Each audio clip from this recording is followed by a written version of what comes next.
What is going on, Cornell Baseball Association? I'm coming back at you today. My name is Jacoby Davis. I'm a senior captain of this baseball team and our starting center fielder. Today I'm joined by two of our coaches. I'm allowed them to introduce themselves. What's going on, everyone? My name is John Toppa. It'll be my fourth season here at Cornell Baseball. Originally from Newport, Rhode Island, and yeah, thanks for having me, guys. Of course. Hey everybody, Robby Faris. This is my first season with Cornell Baseball, originally from Summit, New Jersey. Yes, sir. Now, you guys, I've only been with you for, a few short weeks here. I've been with you since I started here. We started this thing here together. And I am joined by two amazing men, and I'm sure that you guys had a lot of offers when it comes to coaching at this level or around these levels. So my question to you is, and I'll start with you, Coach Toppa, why Cornell? Yeah, I think there, I could go on all day about this topic, but just to keep it somewhat brief, I think, coaching at a place like Cornell, it allows us obviously to do what we want to do and teach you guys and have you guys learn from us, but we learn, maybe it's probably more so the opposite way. Like I know every single day really I learn from you guys, and I think that's something that you can only truly get at a place like Cornell. So the kind of prospect of being able to be pushed and challenged by student athletes of your guys' caliber was something that was super attractive to me.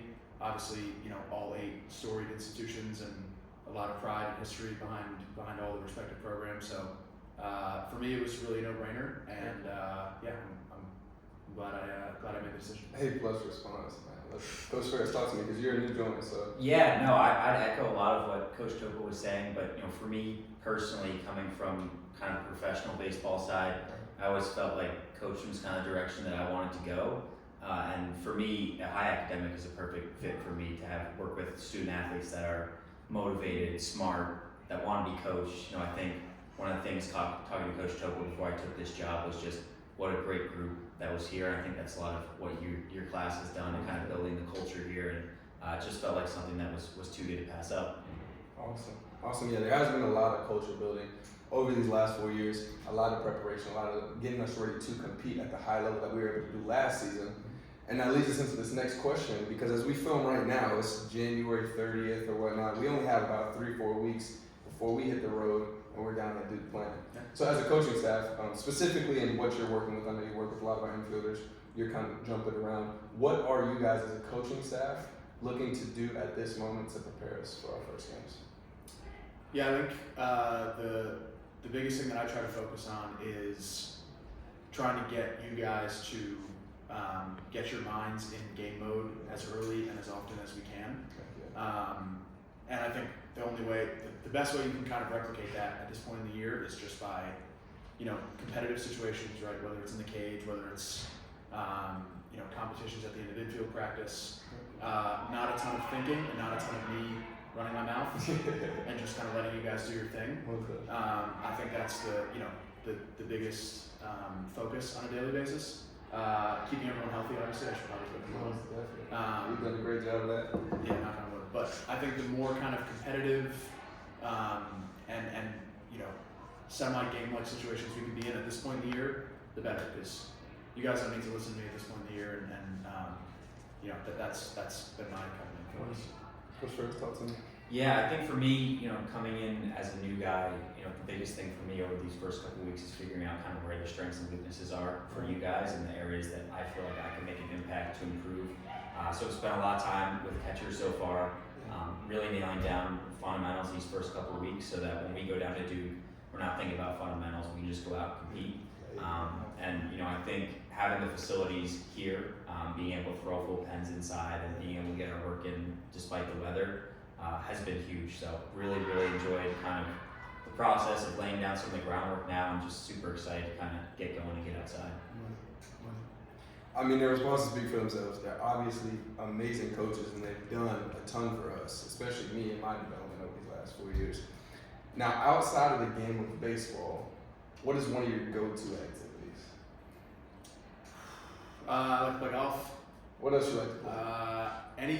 I'll play anything. Like play basketball here. I know you guys give me a hard time, but play basketball, pickleball, tennis, like Oh, that pickleball is something serious. It is. I Yeah, like yeah, that. yeah. I'm not totally sold on it, but it's good. Anything that's outdoors and competitive, I'll do. Not picky when it comes to that. And I would really like to be able to say that I'm an avid reader, Love it. but I'm not. Oh. Yeah. Yes. But maybe next year I can say I'm not. Okay. Really just golf and anything outside competitive. Yeah. I love it. It's awesome. Yeah, I'd echo a lot of the same things as Topes. For me, I think one of the appeals of getting to come do a job like this is to be able to plant my feet a little bit more and have a little more time to work out and kind of get my diet right and things like that. Stuff that's tough to do when you're scouting. So Yeah. for me, being active, a football guy, so watching football. My Giants aren't where we want them to be, but Okay, you're a Giants fan. yeah. But, Sorry for all the Giants fans out there. yeah. No, but it's kind of sports all the time. I echo the same thing as him that I'd like to try to read, but we're not there yet. Most definitely. Perfect. Now, I got 2 more questions for you guys. I'm not gonna take too much of your time. So you guys got a lot of coaching type things to do. I'm a player, so I don't really know what they do most of the day in this office. But I'm assuming that you think guys. about you. I'm thinking about that. What you need. Moving forward, I want you guys to kind of take a step back to when you were in your playing days, or maybe a little bit earlier in your coaching careers. What is one of your favorite moments? Think about it and see if you can describe it to me in just like 1 or 2 sentences. Let me know. I would say, from the coaching perspective, there hasn't been one kind of like pinnacle moment. Yeah.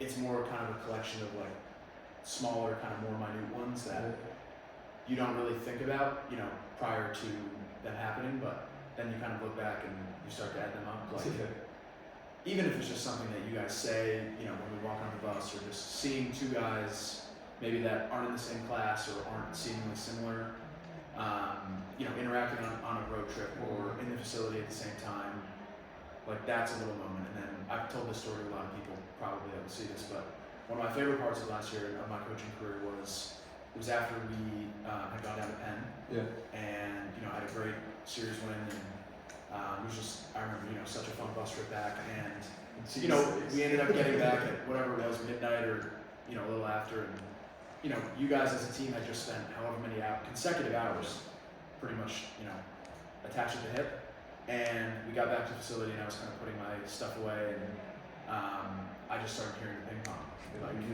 And so that was like a huge moment for me. I remember, like, man, these kids have spent the last 4 days pretty much inseparable, and we finally get back to where they can go their separate ways, and like they're still in there together playing ping pong. So like I said, just kind of a collection of smaller moments, but I think I'll have hopefully a better answer to that question, if we're able to do what we want to do this year in terms of one moment, but that's what I got. Yeah, definitely built a brotherhood.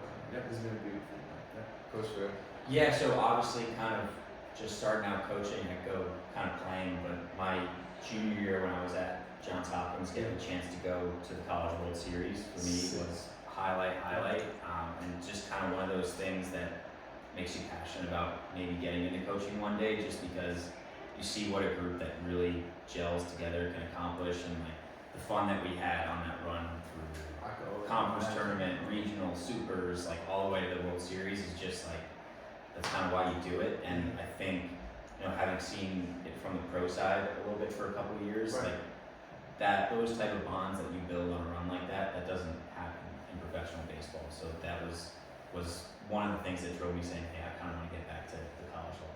Heck yeah. Now, before our last question, I want to kind of piggyback off that, because I'm not sure if everybody here knows where you just came from. So could you just talk about your career in professional baseball, where you've been with teams? Yeah, so I spent the past 2 years. The first year I was with the Chicago White Sox, so I was on their player development side. So I spent an entire season with their AAA team in Charlotte. So a bunch of different responsibilities, kind of scouting reports, coaching first. But the thing that was really cool for me was just getting to be in the dugout every day with a bunch of former big leaguers and guys like Clint Frazier, Jake Marisnick, and just like pick those guys' brains about hitting, and just kind of little things that they would work on day to day and their routines, and people say that that's a grind, but I think until you're there every day, you don't realize like how much those guys are playing through to get out on the field every day. So It was awesome.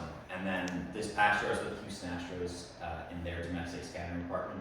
So spent pretty much the entire year traveling up and down the East Coast, seeing games, writing reports, and I think for me, sitting in the stands during games and evaluating guys was fun. But at the same time, back in my head, I was like, man, it seems a lot more fun to be out on the field. So I was excited when this came up. Yeah, I get to kind of change paths a little bit. Money. So obviously, you guys both have a rich list of experiences to pull from. You haven't been here too long, but I'm going to ask you this question anyways. You've been here for 4 years now. Of those guys that have been here for 4 years with you, and for you, just everybody who's been here, if they had to choose one word to describe you, what would that word be? I don't need an explanation. I just want just the word.